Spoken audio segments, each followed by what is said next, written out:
It was the night the calendar turned.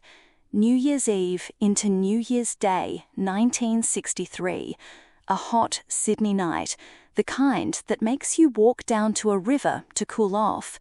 Lane Cove River, suburban, green, quiet. 2 bodies were found on the riverbank before dawn, a man and a woman. They were partially unclothed. There were no obvious signs of violence. Autopsies at the time found no clear cause of death.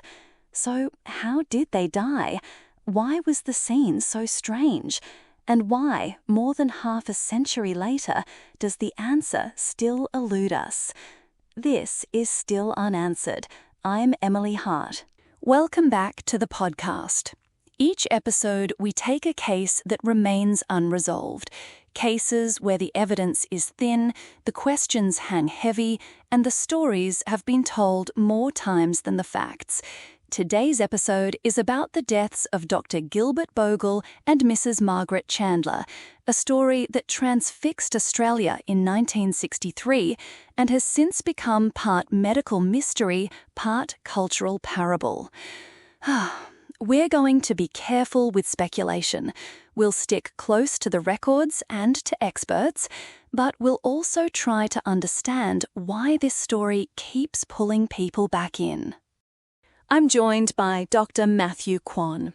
Mash is a forensic toxicologist and a lecturer who has worked on historical reviews of mid-20th century deaths, cases where the science available at the time limited the conclusions that could be drawn.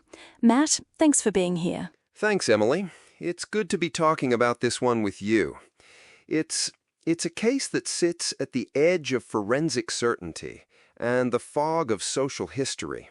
And that combination is, well, it's fascinating and frustrating. Let's begin with the people, because they're more than the mystery. Who was Gilbert Bogle? Who was Margaret Chandler? Tell us about them. Sure. Gilbert Stanley Bogle was a physicist in his mid-30s working at CSIRO. That's the Commonwealth Scientific and Industrial Research Organisation, Australia's national science agency. He was regarded as smart, curious, socially engaged. Colleagues remembered him as charming and energetic. He'd been involved in research that, within scientific circles, mattered, though he wasn't a household name before that night. And Margaret? Margaret, usually called Chandler in press accounts, though she was Margaret Chandler by marriage, was 24, married to Geoffrey Chandler. She was part of the social scene that overlapped with Gilbert's circles, a group of young scientific researchers and their partners, often mixing professionally and socially. Margaret had been described by acquaintances as attractive, vivacious, someone who lit up a room. Both of them, it's important to note, were part of what, at the time, was a relatively small, interconnected, intellectual community in Sydney. Which meant everyone knew everyone, and rumours travelled fast. There were later accounts and press reports at the time about complicated personal relationships, affairs, partner swapping, the suggestion of unconventional marriages. We'll come back to how that shaped the story, but first, the timeline, the last hours. On New Year's Eve 1962, Bogle and Chandler were at a party at the home of a CSIRO colleague. People were drinking, it was late. Witnesses later said that Gilbert and Margaret left together. Some accounts say they were seen walking or driving toward the Lane Cove area. But beyond that, there are gaps. Witness memories were inconsistent, and the passage of time, plus media attention, meant stories blurred. Let's walk through what investigators were reasonably confident about and where the gaps open up. From the records, we can say they attended the party. They left together, though people gave different times for when they left. There are conflicting recollections as to whether they appeared intoxicated at the party. Some witnesses said they seemed fine. Others remembered them as unusually quiet or subdued. There's no solid evidence anyone else accompanied them from the house. After they left, we don't have verified sightings until the discovery of their bodies the next morning. That period, those hours between leaving the party and being found, is the black box of the case. And the discovery itself is one of the elements that has haunted the story. On the morning of January 1st, 1963, 2 bodies were found on the riverbank by men who were out early. Dr. Bogle was face down, partially clothed. Mrs. Chandler was nearby, also partially unclothed, with clothing and other items used to cover parts of the bodies. There were no signs of a struggle and no clear marks of blunt or sharp trauma. Police and pathologists were puzzled. Right. To outsiders and to many in the press at the time, the scene looked like something from a crime novel: lovers on a riverbank, mysterious death. But the forensic reality was more prosaic and more complicated. The initial examinations didn't show fractures, didn't show definitive signs of assault. No blood loss, no defensive wounds. The autopsies reported some congestion, that is, internal redness in the organs you'd expect if someone had died of certain causes, but nothing that screamed a specific cause like a stabbing or gunshot. Toxicology, as it was performed then, didn't find known poisons in the degrees you'd expect to explain a sudden death. And that testing had real limits. Let's pause there and talk about those limits. Matt, what did toxicology look like in 1963 Australia? What could coroners detect and what could slip through? A lot depended on what they were looking for. In 1963, forensic toxicology relied on relatively crude screening tests and on then-current chromatography and spectrometry techniques, which were far less sensitive and far slower than what we have now. Analysts could detect common poisons like cyanide or large doses of organophosphate pesticides if present in significant amounts. But there was a long tail of chemicals, solvents, certain gases, volatile organics that could be missed. Some toxins metabolize rapidly, leaving little trace after death. Others require specific tests. If investigators didn't suspect a particular class of compounds, they might not test for them. And gases like hydrogen sulfide, which we'll talk about later, can be especially difficult to detect in a post-mortem unless you look for them quickly and know where to look. That's important. If the testing is limited by both technique and by investigators' assumptions about what to look for, then an actual poison could be missed. It doesn't mean there wasn't a toxin. It means the available tests might not have found it. Back to the scene. The way the bodies were arranged added to the mystery. There was partial undressing, clothing placed over certain areas, shoes removed. That led to intense speculation about sex and scandal. But we should be cautious. What do we actually know about the clothing and scene details? The police notes and later reports indicate some partial undressing. Mrs. Chandler had some garments removed or displaced. Mr. Bogle had his shirt open. There were garments and blankets used to cover them by the people who found the bodies, which later complicated witness reports because early responders sometimes altered the appearance of the scene without malice. They were trying to be respectful. But the partial nudity did fuel the press narrative, an affair, a sex scandal, and for many, a moral judgment that overshadowed technical investigation. It's a reminder that human judgment and human assumptions shape how an investigation progresses. And shaped how the press reported it. The story was everywhere, not just because 2 people had died, but because the deaths hinted at sexual impropriety among the educated classes. This was 1963 Australia, socially conservative in many ways, and the idea of supposed promiscuity among respected scientists made for a selling story. The press sometimes leaned into innuendo. Families were humiliated. The Chandlers and Bogle's widow had to endure public speculation on top of private grief. That pressure matters when you think about the case's trajectory. It changes what lines police chase, what witnesses are willing to say, and how fast certain leads are pursued. Exactly. And the moral panic sometimes led investigators to focus on narratives that fit prevailing social expectations. For example, the idea of a poisoning at a party, someone slipping a toxin into a drink, is a tidy, narrative-friendly explanation. But tidy doesn't equal accurate. There's also the alternative. These could have been deaths unrelated to sexual activity, linked instead to environmental exposure or a sudden medical event like CO2 displacement or hydrogen sulfide gas exposure. Each avenue demands different investigative techniques, and the choice of which ones to emphasize makes a huge difference. Okay, let's lay out the main theories. We'll go through them one by one. Poisoning, misadventure during sexual activity, murder and cover-up, and environmental gas exposure, including the hydrogen sulfide hypothesis. For each, we'll talk about what supports it and what pushes back. Matt, start with the classic poisoning theory. What's the argument there? Poisoning is intuitive because of the suddenness of death and the lack of external injuries. Supporters of this theory point to the rapid collapse idea, that both people were apparently healthy and then dead within hours.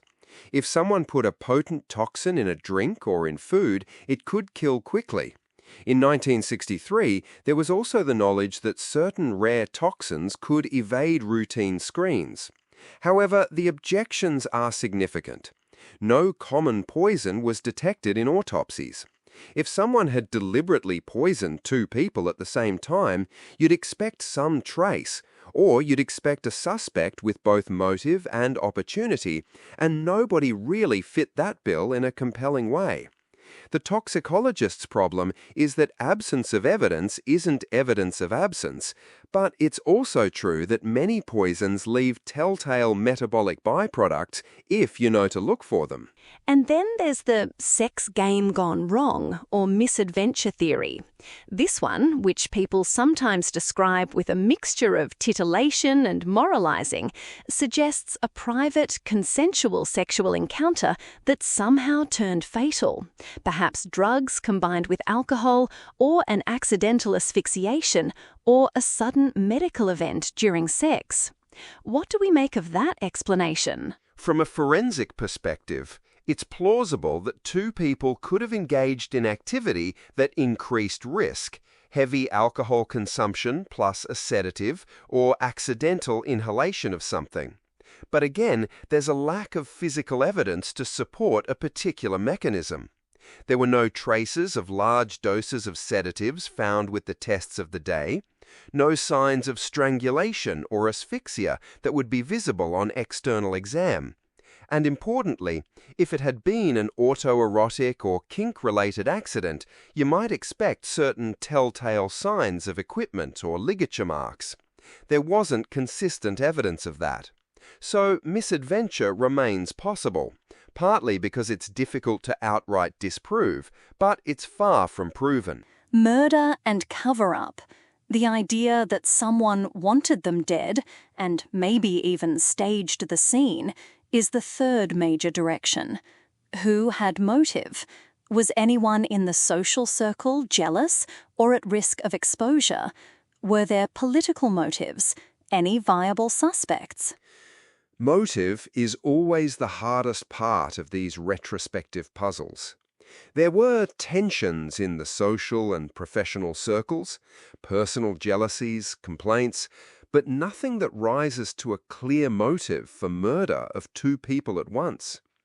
Murder would usually leave more forensic traces, or at least a credible suspect with opportunity.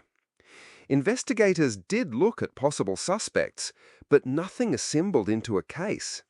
And cover-ups tend to leave a trail too, whether in behavior, in documents, in inconsistent alibis. That trail wasn't convincing enough for police or later reviewers to pin a crime on a third party definitively. Which brings us to environmental or gas theories.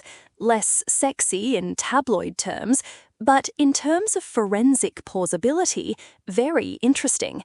Tell us about the hydrogen sulfide, or H2S, hypothesis, and why it's attracted attention decades after the deaths.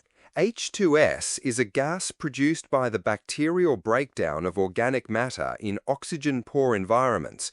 Think sewage, decaying plants, polluted waterways with anaerobic pockets. It smells like rotten eggs at low concentrations, but at higher concentrations it deadens the sense of smell, and it can cause rapid collapse by inhibiting cellular respiration. Clinically, it can kill quickly and might not leave distinctive autopsy findings, especially if the person dies rapidly outside and is found sometime later. The Lane Cove River in the early 1960s was a different ecological place than today, less regulated with industrial and sewage inputs. Later researchers, including documentary teams and a few scientists, argued that pockets of HS might have formed in the sediment and then trapped in low-lying air pockets along the riverbank. If Bogle and Chandler sat in such a pocket, inhaled a lethal dose, they could collapse together. The appeal of this theory is that it explains suddenness, the lack of forensic markers, and the absence of a suspect. That theory gained traction partly because it offers a mechanism consistent with the signatures at the scene: no external injuries, sudden collapse. But it's not without critics. What are the main challenges to the HS explanation? There are several. First, hydrogen sulfide is by nature dispersed by wind. The lethal concentration tends to be localized and requires a specific microclimate, low wind, a pocket of gas trapped close to the water for a period. Critics ask whether that precise condition existed that night. Second, HS often has a distinct smell at low concentrations. Some witnesses claim to have smelled nothing, though that's not definitive because HS can deaden the sense of smell at higher concentrations. Third, proponents of HS have to explain why only those two people were affected, why nearby residents or later visitors didn't share the fate.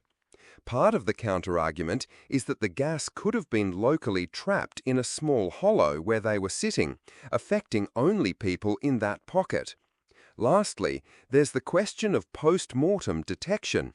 HS isn't something you'd easily detect in an autopsy after days or hours, especially with the tests and preservation methods of 1963, unless you were specifically testing for sulfide residues. And there were attempts much later by documentary makers and some scientists to model whether the gas could plausibly have formed in those conditions. The models suggested it was possible under some scenarios, particularly given the pollution levels of the river at the time. But those reconstructions are, at best, suggestive. They can't definitively say it happened. That uncertainty is the case's defining quality. Yes, and it's worth noting that in environmental toxicology, especially for gases, absence of a smoking gun in the autopsy is not necessarily exculpatory. Many modern investigations look for environmental markers, sediments, and chemical breakdown products in soil and vegetation as evidence of a toxic release. But those tools weren't available or were not applied in 1963.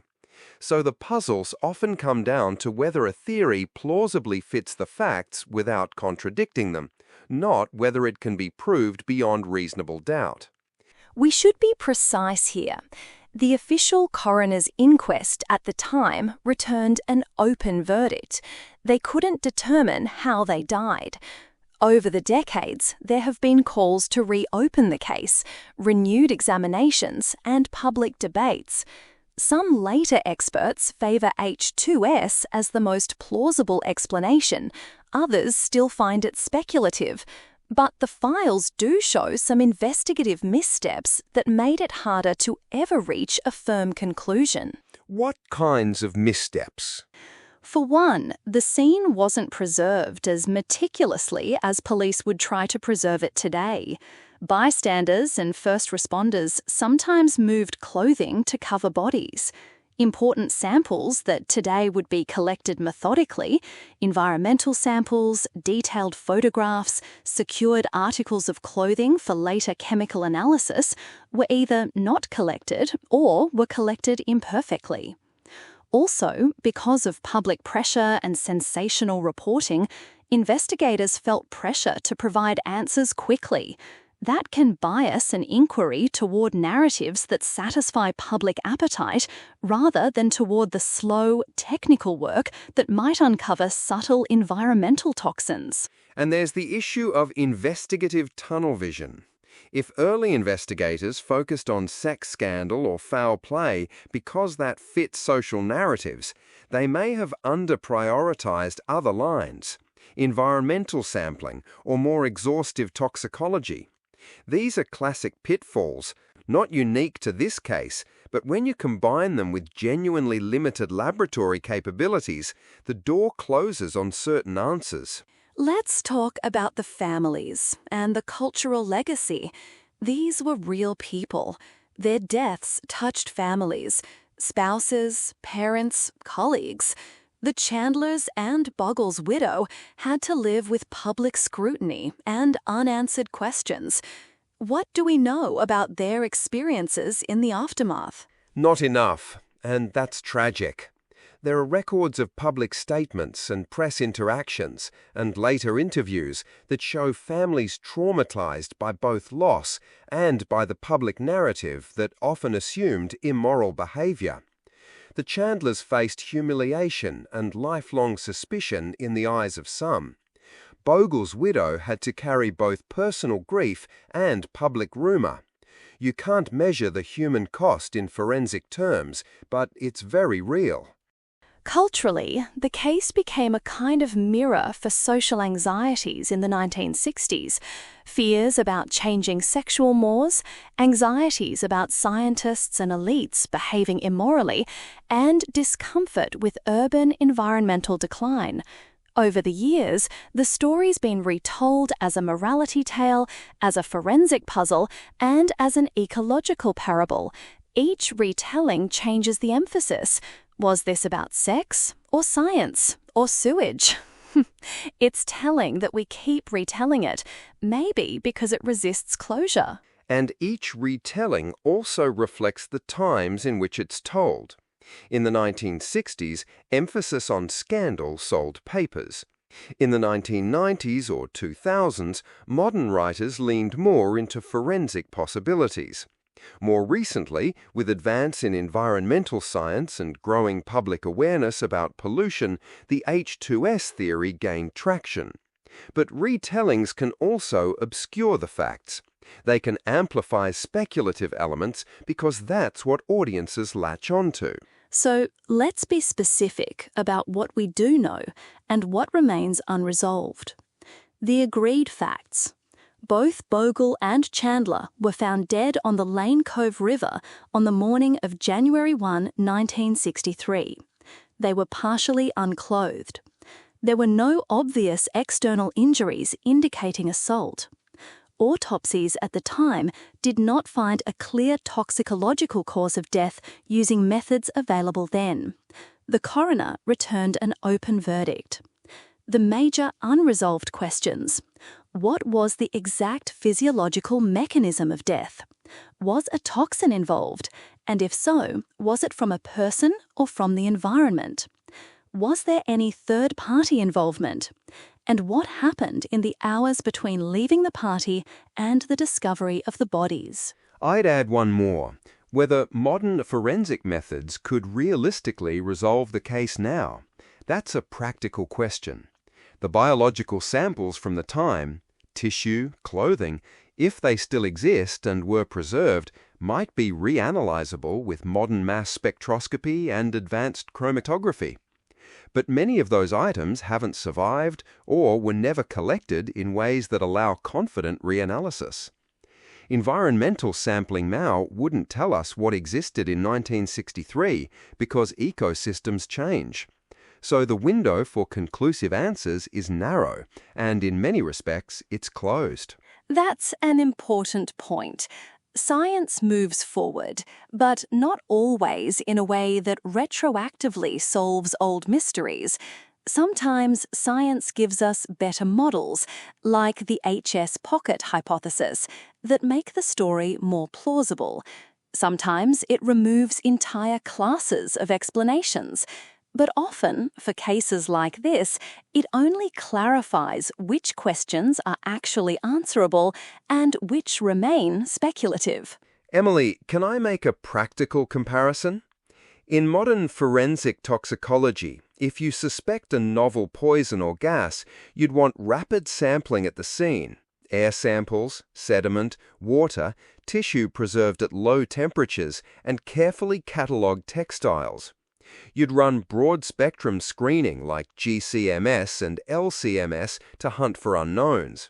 You'd also do isotopic and metabolic profiling. Those weren't options in 1963, so even if the same exact event happened today, the investigators would have a far better chance at identifying an environmental toxin. But they'd still need the luck of collection, timing, and attention to the right hypotheses. That gets to why the case remains a cautionary tale about the limits of both social institutions and science. Investigations are human processes. They're shaped by society's prejudices, by the capabilities and priorities of institutions, and by the resources available. When those elements misalign, mysteries persist. Before we close, I want to ask you about a persistent question among listeners and readers. Of the major theories, poisoning, misadventure, murder, environmental gas, which do you find most plausible, given what we objectively know?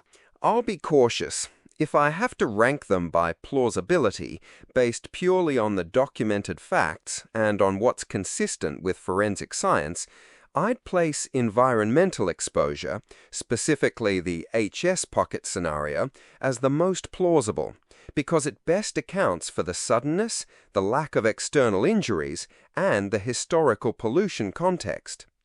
Poisoning by a third party is less plausible because of the lack of forensic markers and credible suspects. Misadventure is possible but lacks physical corroboration. Murder is the least likely strictly from the evidence in the public record. But, and this is a big but, the evidence is not conclusive, and my assessment is conditional on the quality and completeness of the historical record.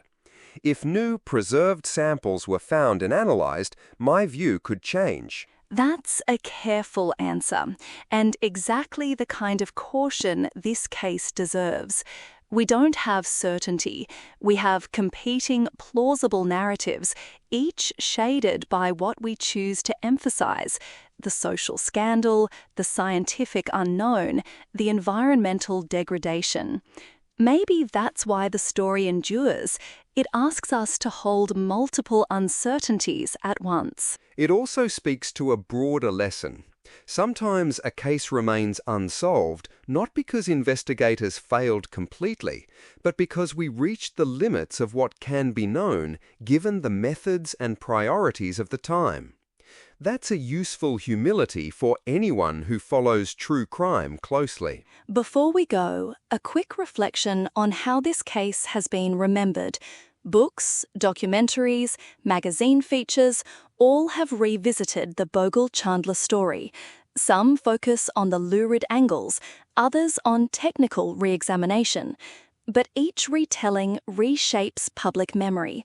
For listeners who want to read more, our show notes list primary source materials, coroner's reports, contemporary newspaper accounts, and major later documentaries and investigations. If you're curious, start with the coroner's inquest and then read a modern analysis that considers the HS hypothesis. There's a big difference between contemporary reporting and later forensic reinterpretations. And listeners who are inclined to armchair speculation should remember that the human cost of speculation is real. Families are still living with this, and the people involved deserve more than just headline fodder. Absolutely. We must keep empathy at the centre of these stories. To close, let me recap. 2 people, Dr. Gilbert Bogle and Mrs. Margaret Chandler, found dead on a Sydney riverbank on New Year's Day 1963. No obvious external injuries. No definitive toxicological cause found with the methods of the day. The coroner returned an open verdict. Theories range from poisoning to misadventure to murder to environmental gas. Of those, hydrogen sulfide exposure is a plausible natural explanation that fits several facts, but it is not proven. Many investigative avenues were limited by the era's techniques and by social dynamics that influenced both reporting and investigation. The case remains, as the title of this show suggests, still unanswered. If listeners take anything away from this episode, I hope it's this.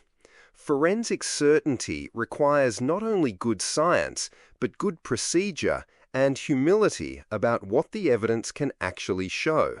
And sometimes the correct answer is simply that we don't know, and that's an honest, if unsatisfying, conclusion. Thank you, Matt. And thank you to everyone listening.